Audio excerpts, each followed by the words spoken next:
Hello, ladies and gentlemen. If you don't know who I am, my name is Chuck. I make videos for NBA. I make videos for NFL. All these videos, they get posted on this subreddit right here. It's called DF Sports with one S. I make updates with all the news that comes out throughout the day. You can ask me questions about the slate. Pretty much anything you need, I will be around here up to lock and sometimes after lock. Yeah, check that out. That'll be down below. And if you ever need to get a hold of me privately, you can do so here on Twitter. Or you can, like I said, get a hold of me on Reddit. So let's go over my lineups from the night. As you guys know, I show you my lineups every single night so you can gauge how I am doing as a player or not. And yeah, it was a solid night for me. I don't even know if I should show you guys my main slate lineup because I mean, just my God, I think I got last place tonight in tournaments. But before we go over my lineups, if you are interested, join my Discord. I'll have a link to that down below as well. Where I give you cores for cash tournaments, core of 4 players, private videos, night slate stuff, showdown cores, a whole bunch of stuff that'll be linked down below as well.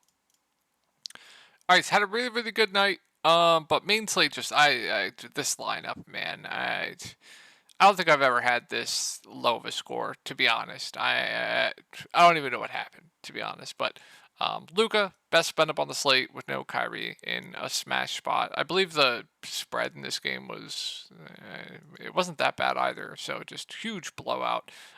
Only played 2 minutes in the fourth, was smashing, just unfortunate. Drew Holiday was one of the best plays in the slate. He was chalk for good reason. He was a core play for me. What else was core? Vooch was a core play for me. Just that Chicago game. It was played in the 1940s. It was literally played at my elementary school height. My elementary school was where that basketball game was played. Peyton Pritchard was a core play for me. Bobby Portis was a core play for me. He was the best play on the slate as well. 2 of the best plays in the slate right there. They both did well. And then Pritchard definitely was a letdown. And then, Josh Green just played 575 minutes, but was like 0.1 fantasy points per minute. There wasn't a ton of great value on this slate, so I felt fine playing Sam Hauser. He got the minutes. Definitely don't hate that I played him. He just didn't hit his shots, which are definitely in the range of outcomes for him. And then, like I said, the Chicago game, if you played the Bulls today, you just got incredibly unlucky. They were phenomenal plays, especially Zach LaVine at like 10% ownership. I know it's not a good spot going up against Orlando. I mean, Vooch had a good spot, but Orlando's definitely very good defensively. But unfortunate. But night slate showdown went great. This is my showdown lineup. Anthony Davis cost me the first place.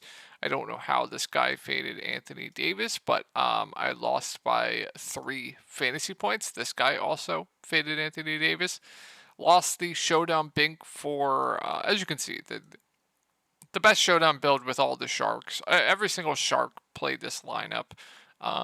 This was the Shark showdown build. Still did well, but could have been better. And night slate, it was good. So my takes for this night slate is I didn't want to play Chalk Dean Wade. I didn't want to play Toumani Camara. So what I did is I made Jabari Walker a core play for night slate. He smashed. And then I told everyone how much I liked JaVale McGee as a value. He smashed. So those were the 2 value plays I went to because I did not want to play Kamara and I did not want to play Chalk Dean Wade. I'd rather throw myself out my window than play Chalk Dean Wade. That ended up working out hugely. Skylar Mays, just random massive foul trouble. 3 fouls, and just unbelievable stuff. But loaded up on the Cavs. My core for night slate was De'Aaron Fox, Donovan Mitchell, Karis LeVert, and Jabari Walker. So that was my core. 4 absolute nukes. So as you can see, I ran the same lineup multiple times. So good day overall. Hope you guys had a good day as well. All right, let's get into this 2-game slate. So this will be a quick one, 5 minutes or so. We'll get out of here.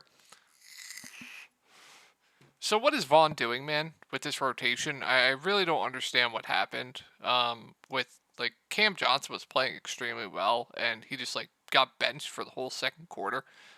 Just don't understand that at all.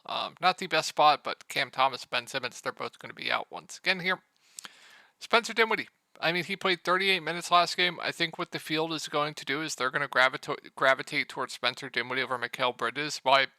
I do think they are solid plays. Like I think Dinwiddie is the better play point per dollar. I think Mikal Bridges is just going to be way less popular than Dinwiddie, especially after last game. So I think both the Brooklyn guys here are pretty solid plays. I like Bridges' ceiling, and if he's going to be much lower owned, I think it's just easier to click on Bridges. Bridges has the way higher ceiling as well. But I think both the top two guys here for Brooklyn look solid. Claxton got into massive foul trouble. You saw Day'Ron Sharpe get into massive foul trouble. He fouled out. I think normally for Claxton, we're probably going to get around 30 minutes. I think he's a very, very safe play at 6.1K. But if you think he does get into foul trouble, you have Day'Ron Sharpe here at 4.4K, who is a very good producer. It is a 2-game slate, so that's the only reason I am mentioning him for value. Going up against Miami, I think, Claxton could get into foul trouble here. So if you wanted to go with that narrative, Day'Ron Sharpe is in play for like 20 max, 150 max. I don't mind that. And then I really like Cam Johnson here at 5.9. I think last game was a bit of an outlier. I don't know why he didn't really play the second quarter. It doesn't make sense to me, but looks like his limits lifted. I'm expecting kind of 35 minutes again here. I still think he's a bit too cheap, so I like Cameron Johnson once again here. The rotation outside of the main guys, you're going to see decent minutes for Royce O'Neal. You're going to see decent minutes for Dorian Finney-Smith. I don't love the price points on them. Lonnie Walker, way overpriced. If I had to pick one, I think it would be Royce at 5K, who I think is very, very safe. But don't love the price points there. I think I'm mainly looking to Royce. I think Claxton's very safe. I like Cam Johnson quite a bit. Dinwiddie I think looks good. Bridges I like his ceiling. And then like I said, if everyone's going to play Dinwiddie, I think Bridges is an interesting pivot in tournaments. And then Day'Ron Sharpe is interesting. I'll mention Watford, but I don't know. All right, Miami. So Kyle Lowry just got in a massive foul trouble, I want to say, last game. Also got benched. They closed with Josh Richardson and Jacquez. I have the rotations pulled up. If you guys don't know what this is Popcorn Machine or Add More Funds NBA WoW. You can look at rotations. I definitely suggest doing this every single night after every slate ends for each team. So you're obviously gonna get a starting lineup of Highsmith, Duncan, Bam, Butler, Lowry. Don't think we can expect. I believe he picked up two quick ones. Not entirely sure, or something happened. I'm not entirely sure, but I don't think we can expect that to happen again here. But looking at the price points, no Tyler Hero going up against Brooklyn. I mean, Bam, Butler, they're going to lead the way offensively. I will say I think this second game, as far as game environment goes, looks a little bit better. But if you want to pay for Bam, if you want to pay for Butler, I don't mind it. I think Butler is a bit easier to get to at his price point and the eligibility as well.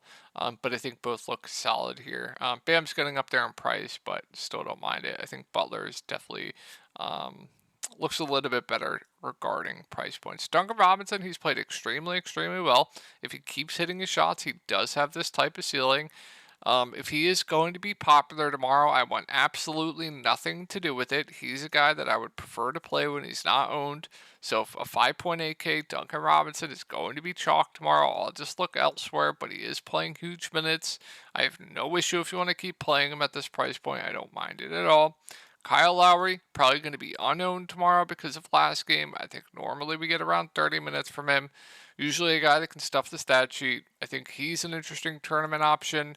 And then I think there is some value here. So I think Highsmith's fine. Like last game, definitely a bit of an outlier, but should play around 30 minutes. He's playable. But I like Jacquez quite a bit for value.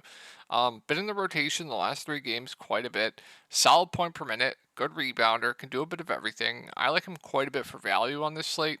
Like I said, Highsmith's playable, and then Josh Richardson, he'll get decent minutes off the bench. I think he is a okay to solid value on this slate as well.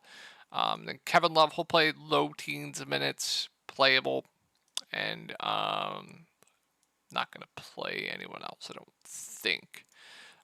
So that's it for Miami. Let's move on to OKC. So SGA, I think, is up there, but he's basically the only spend up on the slate. So if you're spending up above 10K, you're playing SGA. But I mean, the usage right now for SGA is just absolutely elite. Um, Absolutely elite usage for SGA right now. And the good thing with SGA is he is going to play huge minutes as long as this game stays close. Now, I haven't looked at spreads, but I would say there is a bit of blowout risk with no Steph, with no Draymond. So if you want to play into that, you could. But SGA, I mean, super high floor, super high ceiling. He's just doing everything for this team right now. His usage rate's just insane. I mean, last game he had a 33% usage rate. It's just absolutely wild right now. So if you feel comfortable with the value on this slate, I think SGA is a very good play. Chet, Giddey. I always prefer Chet to Giddey. Giddey's taken a bit of a backseat this year to Jalen Williams, so I don't love the price on Giddey. Chet, I mean, he does have a ceiling.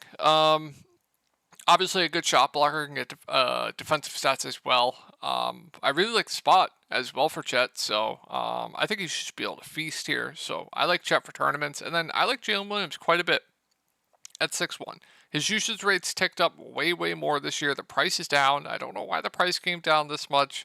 So sign me up for Jalen Williams. I think he's too cheap. Like I said, he's taken a far bigger step this year.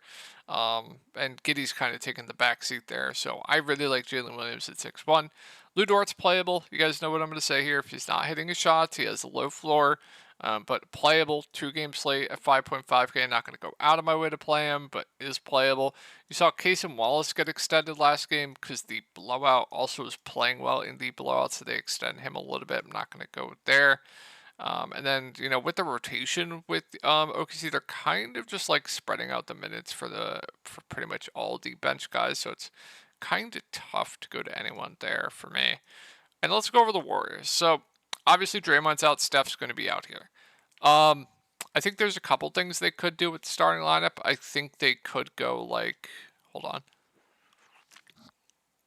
I think they could do a number of things. I think they could, two things actually. I think they could go Chris Paul, Klay Thompson, Andrew Wiggins, Dario Saric, Kevon Looney, or I think they could go Chris Paul, Podzemski, Klay Thompson, Wiggins, and Looney. I think it would be the first one though. I think it would be the Saric one, but I think those would be the two lineups. I think they do. I think the first one makes the most sense though, but lots to like here. Just lots to like here. Chris Paul, I think, looks like one of the best plays in the slate at 6.7K. Absolutely love him. I really like Klay Thompson ceiling as long as he doesn't get into a brawl. Kevon Looney, I think, is going to have to play a decent chunk of minutes. I really like him at 5-4. Saric, assuming he starts, I think is a solid play at 5-2. Wiggins at 5-1, probably going to have to play decent minutes. I like him quite a bit. Who else? Pods. Steve Kerr said that he will be a part of the team's rotation moving forward. He's going to play. He's going to play every night. He's earned that. Now, if he comes off the bench, which I think is the likely scenario, we know Steve Kerr's a liar. We know he's a liar. But you would think after the last game, he is going to be in the rotation and he is going to be playing. I honestly don't know what to do with him. I really, really don't. I think he's solid value. I think he's probably going to be Giga Chalk tomorrow, and I like him. But we've seen in the past that Steve Kerr is an absolute troll and an absolute liar. But I don't really think they have plenty other options that they'd rather play. Like, they dusted off Corey Joseph for a little bit last game. I don't think they want to be doing that. Kuminga's been in the doghouse. I guess they could play more Moody, but after Pod's last game, it's kind of tough, right? So I like Pods quite a bit for value, and if he starts, he becomes one of the best value plays of the slate. And then, like I said, I really like, Wiggins. I really like Looney. I really like Klay. I really like Chris Paul. I really like Saric. If you want to go with the blowout narrative, I think that's something you could do. If you're going for that, then guys like Moody, Kuminga become interesting. I think they're playable anyway, but Kuminga's kind of been in the doghouse. You couldn't pay me to play Corey Joseph, just absolutely not. GP2 at 3.7K, he's probably going to get like mid-teens minutes. He's playable. So this Warriors team just looks phenomenal. I absolutely love this whole Warriors team. This game in general just looks great. Like, I really like Jalen Williams. etc. So that's going to wrap it up for the short slate and short breakdown, guys. Hope you guys had a good night tonight, and I'll talk to you all in the next one.